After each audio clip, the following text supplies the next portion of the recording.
So, hello everyone, and welcome to the European University of Technology Innovation Talk, live on LinkedIn. My name is Andre. I'm the head of entrepreneurship and innovation here in Technological University of Troyes in France, founding partner of this EUT Plus Alliance, and I'm delighted to co-host this session. Today we have someone with remarkable story of innovation and entrepreneurship, Martin Brocken, 2022 graduate and co-founder and CEO of Hylight. Thanks, Martin, for joining us.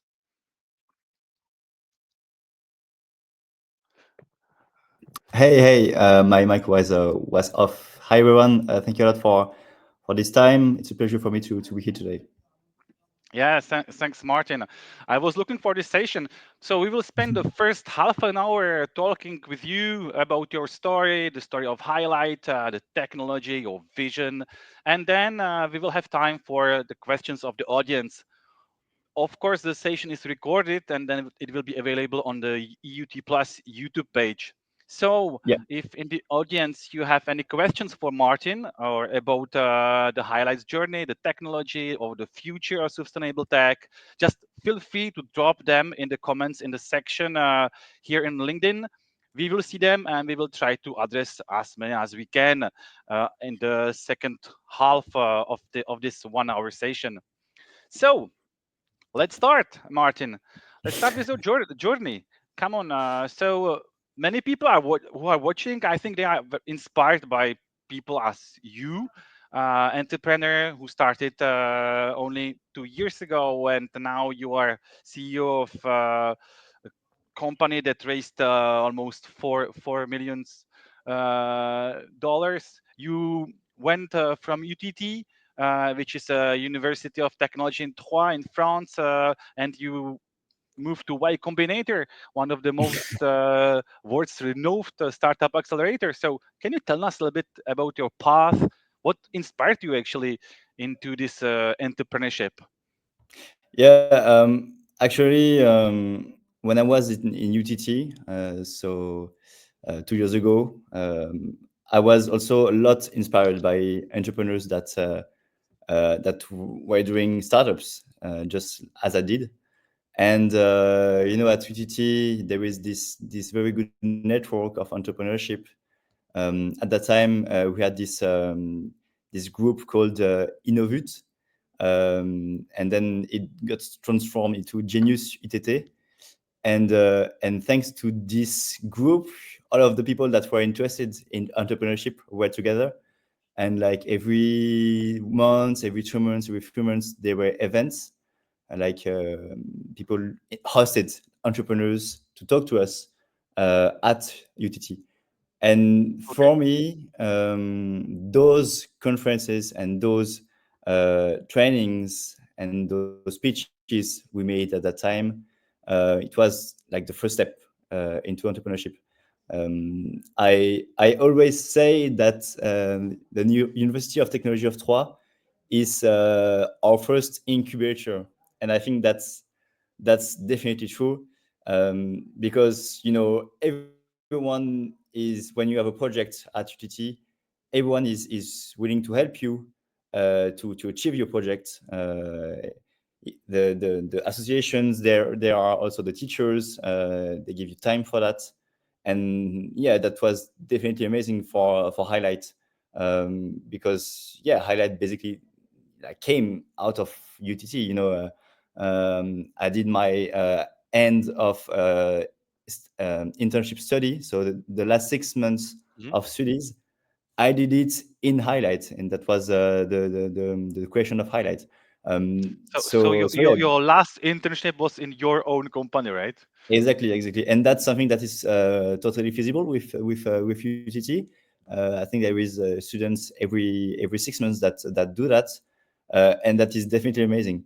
That allowed me to have this opportunity to still be a student and to have this opportunity to try something different, try something new. And thanks to that, now we are 2 years and a half after that, and it's quite amazing how the journey has been. Yeah, but how actually all this started? Like it was an idea. It was the idea was already the one that you are now developing, or it was something completely different.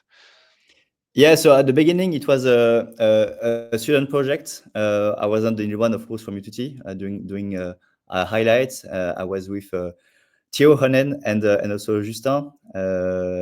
And basically, the idea was to develop an airship, a drone that could fly for much longer times. And classic drones, they can only fly for 30 minutes. And well, the problem with flying with only 40 minutes is that you cannot do like massive flights. You cannot do it at massive scale. And the first idea, basically, it was not my idea. It was Theo's and Justin's idea. It was to use the hydrogen technology to give higher flight time. And so the idea first was to make a hydrogen drone. But when you do a hydrogen drone, you can double the flight time, but that was only that. You cannot go higher. But what is interesting with hydrogen, it's very light. It is the lightest molecule, and so if you take hydrogen and if you put into like an envelope, it could lift you up. And having this capability to lift something up, that's one of the best things in aerospace industry, because what you want to do when you make something flying is that you want to take off the weight from the ground and put it in the air. And so if So, something helps you to do that, it's amazing. okay, so it started like a idea from hydrogen drone, and then you developed the highlight. But how did you end it at Y Combinator? When was this switch? Yeah, basically, the goal was to understand uh, if there is a need of that, and what is the current market for the drone industry. And we saw that currently helicopters were still used 90% of the time to inspect power lines and pipelines. And we wanted to understand why helicopter was still used. A helicopter it's quite manual flight. It's very emittive, like it emits 1 ton of CO2 every single hour, and it's expensive. And so the goal was to understand why classic drones couldn't be used. And basically, it was because of three main reasons. The first one was the flight time limitations. Classic drones, they can only fly for 30 minutes. That's a limitation when you want to do hundreds of kilometers. For example, in France, there is 1 million kilometers of power lines. It's huge. It's crazy. And like in the entire planet, there is 80 million kilometers of energy infrastructures. That's 200 times the distance between Earth and Moon. It's like, wow. And we need to inspect those infrastructures. And so the first thing is flight time, being able to have higher flight time. Second thing is payload, being able to have higher payload. Classic Okay. drones, they can only carry 1 kilogram, 2 kilograms, 2 kilograms of payload. If you go to higher payloads, it's start to be difficult because you need to have massive drones. And the third problem was the regulation linked to classic drones. Classic drones have limitations because they are kind of risky. You're not sure if it will fly correctly, and if there is an issue, you need to be sure that it does not damage anything, basically. And this technology, the highlighter, solved those three problems. The first one because we have 10 hours of flight time. Second one because we have 10 kilograms of payload, and third one because we are much less riskier than a classic drone. And so that's why it's kind of the perfect solution for infrastructure inspection, for massive scale inspection. We think that we are developing something quite interesting. So you say that one of the reasons why these hydrogen-powered airships are better than drones is that because they can carry heavier loads. What are you carrying? How actually does it work? What is the technology behind? Yeah, basically, let me show you my screen. I will show you how it works. Basically, we transport the airship um, next to a power line, and then so we transport it with a trailer, and then can you see my screen or not? Yes, perfect. And Yes, then yes. the airship goes out of the trailer, and in 10 minutes we can start the flight. And then basically the flight is automatic. Above the here it's a power line. Okay. Basically, what we need to inspect it's millimeter precision data over power lines. We need to fly over insulators, over cables, take pictures of it, and take lidar imagery to be sure the power line is in well state. And if it's not in well state, we need to make a report to the operator to help him knowing where they have to maintain it. Yeah, basically it's that. So What, transport what, sensors, massive sensors over networks, and and deal with that. and what is the size of highlighter? Because I saw there was only one guy putting out from the Yeah, truck. yeah, because it's very light. It's only weighs 2 kilograms, and that's thanks to helium and hydrogen. Wow. But the total size is 12 meters long and 2.5 meters large. Okay, so So it's big. so, yeah, so I think you feel like you are very strong when you are just putting out 12-meter long Yeah, hydrogen. definitely. But no, everyone can carry it.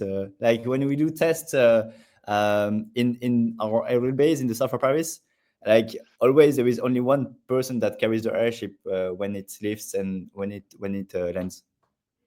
And when you say hydrogen, and when you say airships, of course, we think about as well risk and like danger.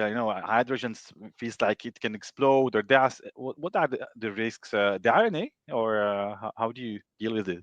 Yeah, so currently we use helium for the lifting gas, and we use hydrogen for the propulsion. So basically, we carry hydrogen in cylinders, pressurized cylinders, and we have a fuel cell that transforms this hydrogen into electricity. The goal, of course, is to go fully hydrogen inside the cylinder and in the airship. Okay. But we have to demonstrate mitigations for the risk linked to that. It's totally feasible because today there are companies that fly with hydrogen. I don't know if you know the Gordon Bennett Cup. So Mhm. it's like it's a cup, World Wide Cup, where people fly inside into gas balloons. Those balloons are filled with hydrogen, and every year they do this competition where the goal is to go the further away. So they all start from one point. Everyone is inside under balloons with hydrogen, and the goal is like to do hundreds of thousands of kilometers. And since 100 years, this cup existed. They accounted zero risk linked to hydrogen. There were risks, there were problems, but none of them were linked to the use of hydrogen. Okay, interesting. I didn't know. I knew this cup. I know that it exists, but yeah, I was not aware that you have this possibility as well to use 100% hydrogen solution. Okay, interesting. Yeah, Uh, so uh, you say that you want to address, of course, this inspection problems, because now the inspection it's very costly, and as well it's not very environmental friendly. yeah, Uh, so do you consider that you are this kind of green startup? yeah. Of course, like we are a climate tech startup, green startup. The vision we share and I think the reason why people join us is that because we have this goal of decarbonizing airborne inspection and providing a solution to have better knowledge of the planet. So yeah, definitely that's totally part of the vision. But with this vision and with this ability to bring a solution that lower the emissions, of course, we also need to make a profitable company because both are needed to make something successful. And so, yeah, thanks to the need and thanks to our clients currently, we really tackled something a huge problem. Well, so you said thanks to your clients. Can you tell us who are you working with? Yeah, so on the clients, we've made an inspection with Enedis. I think that all of the French people knows Enedis. That's the biggest power line operator in Europe. And so they currently use drones, they use helicopters, they use other solutions to inspect their power lines. And basically, the goal with Enedis was to test the solution, the airship above power lines, to see how it works, to see if it's interesting or not. So we made this inspection this year, and yeah, basically the results are very interesting, very promising for the next steps. Okay, very interesting. And yeah, and also there is another topic that is quite huge. It's the methane leaks Yeah, topic. So yeah, basically all of the pipelines transport gas, natural gas. They also transport oil, but in Europe, most of them transport natural gas. And those pipelines have leaks. They are Some of them are old, some of them are new, but basically over the entire planet, the leaks of the pipelines of the infrastructures accounts for 4% of all greenhouse gases. That's huge. That's that's just huge. like that's like the total aerial industry impact of on the CO2 emissions. So that's definitely huge. And basically, the problem with those leaks is that it's also costs a lot of money to the operators because that is natural gas that is leaking, and so they lose it. Basically, the goal is to inspect with high precision also those network and help them to stop the leaks, to detect them, and then be able to stop them. Okay, very interesting. So you can use it to pipeline inspection about the fugitive methane emission leaks or the electricity, and so all around energy sector. But do you see highlights technology expanding to another sector beyond energy in the Yeah, future? so basically the goal is with Highlight is to provide Google Earth, but with much higher precision. Okay. Wow. So like for example, today you so the pictures you have with Google Earth is made with satellites, and satellites can take a lot of data from to on the ground. But for some needs, for some use cases, they don't provide enough precision, unfortunately. And so, in order to provide enough precision, well, you cannot make better satellites because they reach to their limits. You need to be closer from the ground. That's the Mm. only way you can have better precision. And that's what we do. We fly at 40 meters above the ground and we collect data, pictures, LiDAR, gas data, but maybe in the future, thermal imagery of cities, to inspect the buildings that are leaking, in terms of heat, those kind of stuff. So yeah, so you are really contributing to a more sustainable and resilient future with your solution. And so you Yeah, told us like that we also had like interest to inspect wildlife, to do wildlife monitoring in national okay, parks in Europe and also in Africa. Yeah, yeah, because currently we are it's super silent, right? So you can fly yeah, over, and animals that just will not know yeah, like about it. super silent, not dangerous. If there is an issue, it does not harm anyone, and it flies for a very long time. So yeah, and automatically. Okay, automatically it means you select the itinerary and it flies Yeah, it's using GPS or. Yeah, so basically, we plan the path in advance. Mhm. So if you have a power line network, you know where it is. So you Mhm. can make a flight path based to this network. And basically, with the airship, when it flies, it follows this flight path. If you have to do a survey, like a mapping of an area, then we will have a flight path, like that in the Okay. above Yeah. Okay. the entire area. Okay. So you will scan the whole area Yeah, as with satellite, but 40 meters overground. yeah, exactly. Okay. It's very interesting. So you started it at UTT only 2 years and a half ago. You were three students working on a project. Then you moved to Y Combinator Yeah. for how long time? Well, Or it was not like from UTT directly to Y Combinator. So we had some steps between the two. The first step was a Berkeley Skylake accelerator. okay, So we got accelerated by Berkeley. They have an accelerator called Skylake, and we were in the first batch of Skylake Europe. They provided us funding, so 145,000 euros, okay. and that enables us to develop the fifth version of the airship, if I remember well. So now it's And the that eighth. currently it's the eighth version, yes. And Yeah. well, the Okay. version you have in the back is the version that we made with the Skylake money, basically. Okay. And that was the first version that flies with hydrogen for the propulsion. Okay. Yeah. And so after joining Skylake, we continued working a lot on the product, and we signed our first contract with Enedis, which it was like at the end of 2020, at the end of the 2022, yes. So 6 months after creating the company, and then we joined Y Combinator. Okay. And how did you apply for the badge of Y Combinator, or how did you like how Yeah, you did it? yeah. So I think one of the things that when you do entrepreneurship you have to do is to never give up,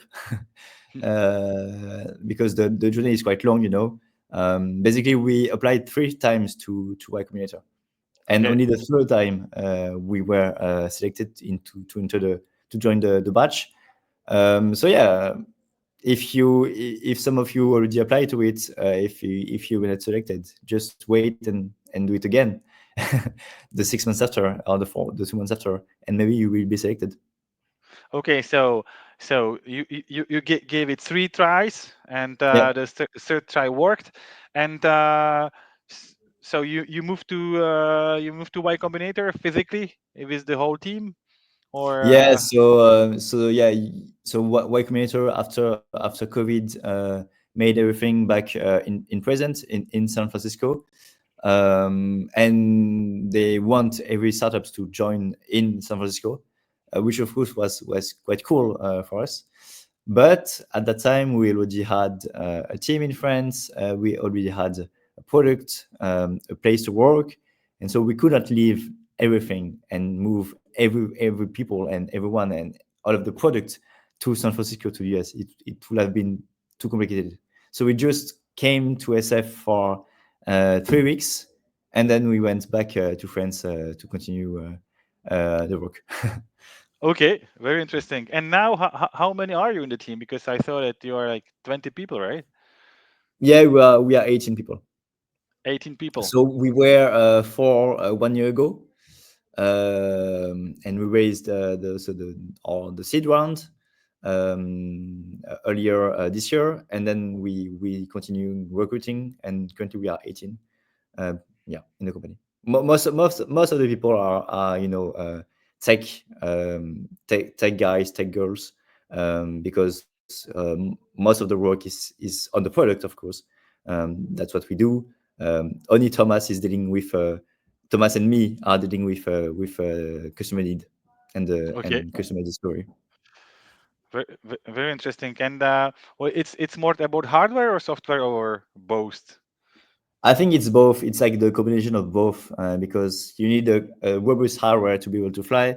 You need something very light. You need to be um, to to make it according to the regulations, and you also need to have a software that is quite reliable, that is quite smart.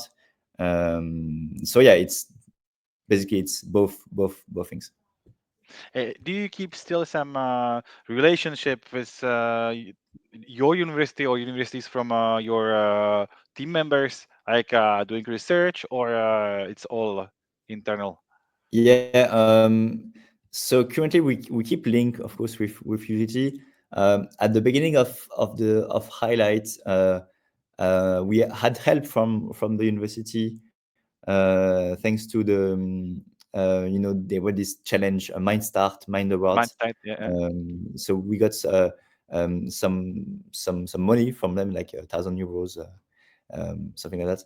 And also we got help on the technology and intellectual property part, because we filed a patent um, 2 years ago, and before filing a patent, you need to make research Mm. about what is currently existing, and what is, if anyone has already made something on your topic.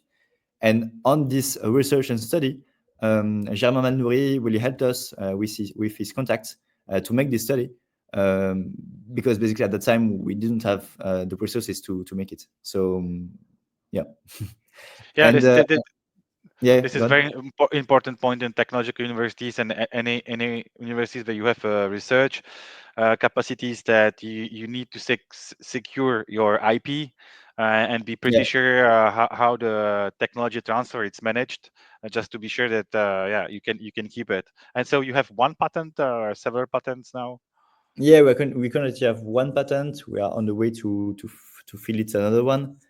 Uh, Basically, we keep a lot of things also, like inside the company, Mm. because filing a patent takes time and money, and so from a lot of specific development we made, we just keep it in house, keep the secrets in house for now.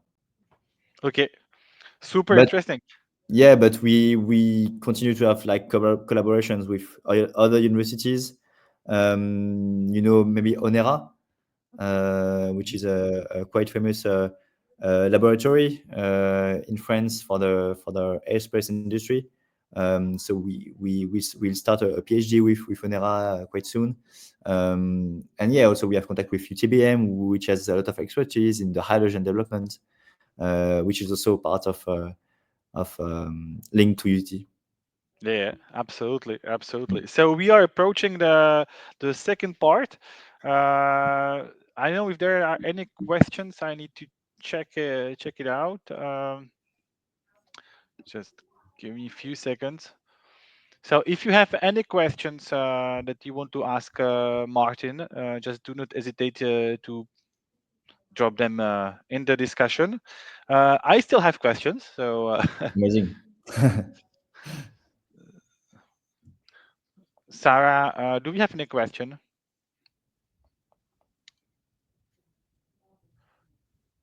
If I if I don't see questions for now, I uh, I would have a question. So I saw that you have a pretty diverse team. It's not Yeah. only people from UTT. You have as well some international people in your team. How actually how you succeeded to build this team? How Yeah. you work? That's a good question. Yeah, it's difficult. Like building a team that really wants to push forward and to drive the company forward. That's something that is quite a challenge. Um, Basically, the two first people that joined us at Highlight were interns. And so they joined us in summer 2022. They were not even finishing their studies. It was like the fourth year internship. But it went so amazingly well that after their studies, they decided to join us to continue the project. Yeah, it's Louis and Robinson, which are really key leading members in the tech development at Highlight. And yeah, basically we want to find people that have this grid, that has this motivation, that want to push Highlight forward, and that's the only thing that matters basically with us.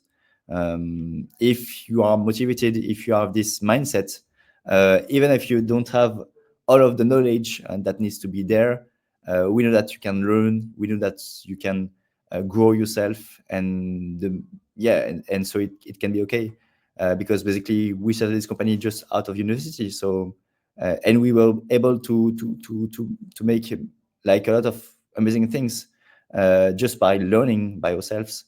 And so that's something that we very highly value at Highlight. So are you still hiring? Are you still looking for someone? Yeah, so currently we are there is three roles open. The first one is an internship for the mechanical development. So there were we had like a lot of participants in this offer. So we are it's still open, but we are doing the selection. So if you want to apply, do it soon. Then there is another offer for the head of mechanical development, which is someone that is a bit more experienced because it's not an internship. And also there is an offer for the right arm of the CEO, so me, and the people I would like to I would need here. It's someone that really can like have many different subjects at one time, that has experiences in finance management, and also that likes to do a bit of business development, because we also have some prospection to make.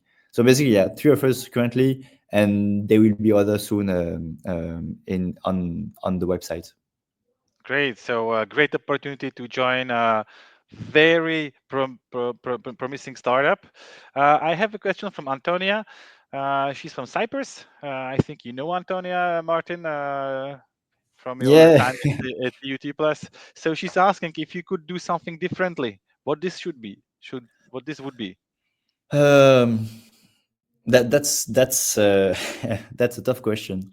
Um, um, sleep more. I don't know. It's like you know um, you know we always test and test things and make errors, make mistakes, and continue and repeating these cycles of testing and learning and repeat. So basically, we learn a lot, and I think that we learn a lot because we take risk, and we are making mistakes. And so often, the French culture is that you should not make mistakes. We learn that in school, in high school, and also in university. If you make mistake, it's bad. It needs to be excellent, extra. In entrepreneurship and in the real world, I think that's not the right way to start, because being able to authorize yourself to make mistakes is the thing that allows you to be fast and to continue working and trying and going into the reality and going outside and testing the things out of it. Maybe even if you're not sure that maybe something will be not working, and but that's okay because you make it in a very short time, and you made all of your energy into it. And so if it's not working, well, you still learn a lot of things, and the next version will be maybe better. And in the long run, if you have this mindset, you will be much faster than anyone else. Yeah, absolutely agree. So it's a lot about mindset and testing and learning from failures and successes, and just be resilient. We have another question from Adriana. She's asking, what was the biggest challenge in your entrepreneurial journey so far? Yeah, I think that it was our getting the our approvals to make this airship flying basically, because here you have to make a product working and flying, but you also have to make it um, in link and in coherence with what the regulations ask you to do. And that is something that we didn't know before. We learned it on the way. I was at the beginning doing all of this work. And yes, that was a huge challenge because, of course, the regulator wants to trust you, and they trust you because you've made, you have previous experience. And in our case, we did not have previous experience. And so they had to see us, they had to see what we were doing, and the trust they gave us, it was not on day one, it was on day 2, 3, 4, after months and years of development. And yeah, so currently we have those authorizations, but it was a long journey. And but definitely it was thanks to the link we had also with the French regulator and the European regulator. uh, we could not have done it without them.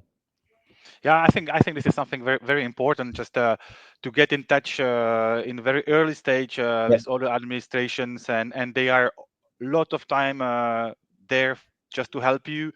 Uh, Often we are afraid of talking to the administration, asking for regulatories, the rules and everything, and then it's too late. So yeah, this is, I Mm. think, the same as for the IP, the regulations, rules, and everything. It's very important to have it in mind and Yeah. get in touch with the administration as soon as possible.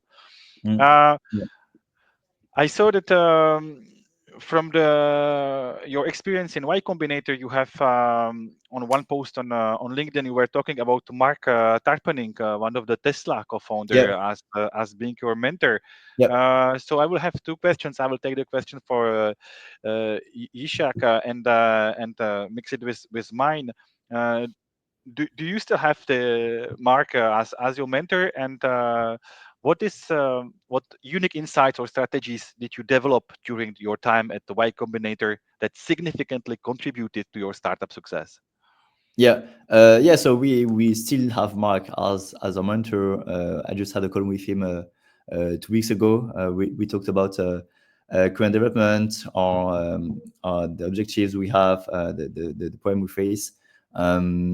Basically, Mark was a mentor before joining YC.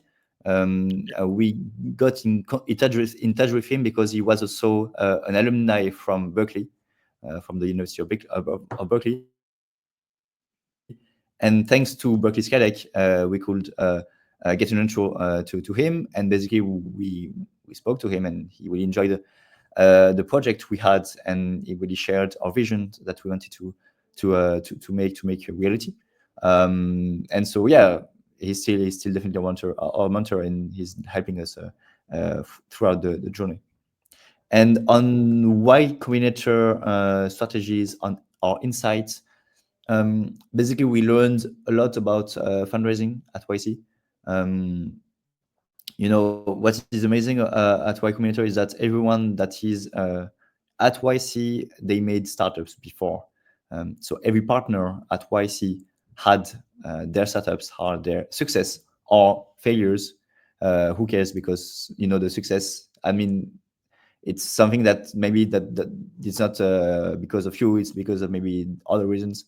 um, and so having insights of entrepreneurs that went through the journey, it's the best advice you could get, because they know where to focus, and they help us a lot on the funding strategy, and being able to answer a specific need, and being able to market the highlight in the way that is quite interesting and quite understandable, because at first, when you talk about airships, you just sometimes the direction is, okay, why do you want to make something that didn't work for the last 100 years?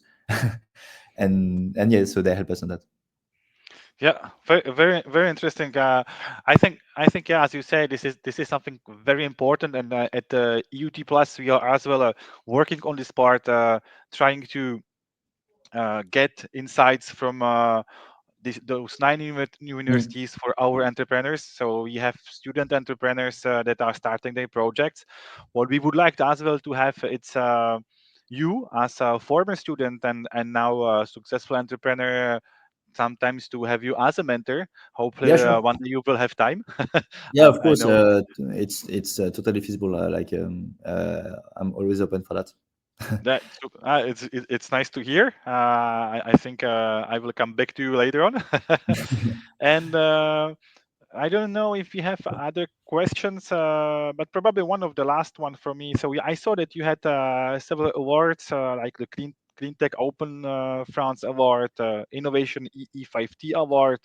Uh, you even Innovation World Cup in Hanover Messe, Robotic Award. So, Yeah, what is your strategy about participating in fairs and competitions? Do you have any strategy, or it's like you take what comes? yeah. There is no strategy.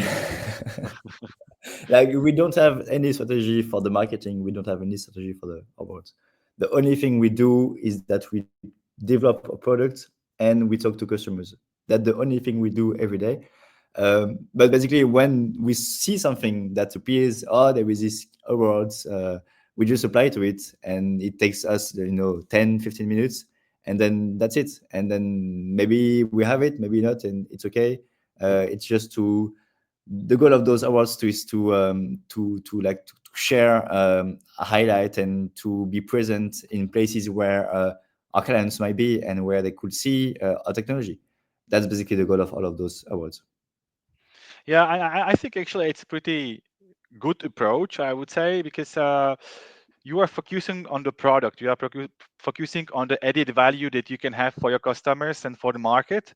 Yeah, You are focusing on development, and you take those opportunities as something special, right? I think this can be a trap for starting entrepreneurs yeah, uh, to focus on answering calls and competitions, and not giving enough time for the product. So the yeah, balance is very important. yeah, yeah. A lot of startups, I don't have names, of course, but sometimes when you have a lot of competitions, you think that when you are startups, the goal is to win all of those competitions, and so you make a startups for competitions, where it's not what you have to do. The startups is made for answering a problem, and this is always the question you have to ask when you wake up in the morning: is what can I do to answer this problem and to help fixing this problem? And that's also one of the great learnings of YC and what they want to say to everyone. Even and that's not when you are two people and that you are starting the startups. This question and this focus on product and customer is true at day one. Is also true after 2 years and after 5 years and after 10 years. I was just listening to a podcast of Brian, so the CEO of Airbnb, who has also who also joined the Y Combinator at the beginning of Airbnb. And yes, they are like a huge company. I don't even know how many they are, but Brian is still focused on the product, and that's what he does, and that's what we have to do as founders. And when you start startups, sometimes you don't really know what to do. You don't know where to focus on. When we started Highlight, well, okay, we have this project, where to start with, what to do. Should we do like a product? Should we see if there's an interest? Should we apply to grants extra? But basically, what we did is that we made something flying, because that's that was the goal of Highlight. And so the first 3 months of Highlight was, okay, we need to make this thing flying in the air, and it needs to work. And it was a challenge, of course, because we were only two at the time, but we did.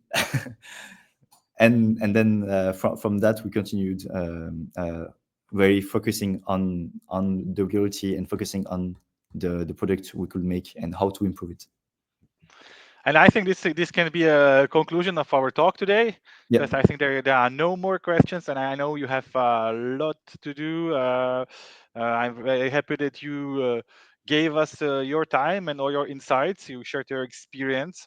So yeah, thank you, Martin, for joining us today, and thank you everyone for your questions.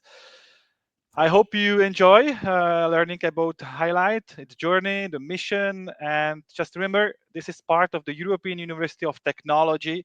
Uh, we are organizing those innovation talks every month. If you want to know more about Highlight or Martin, just visit the website. It's highlight.io. Yeah. And you can as well connect or follow Martin and Highlight on LinkedIn.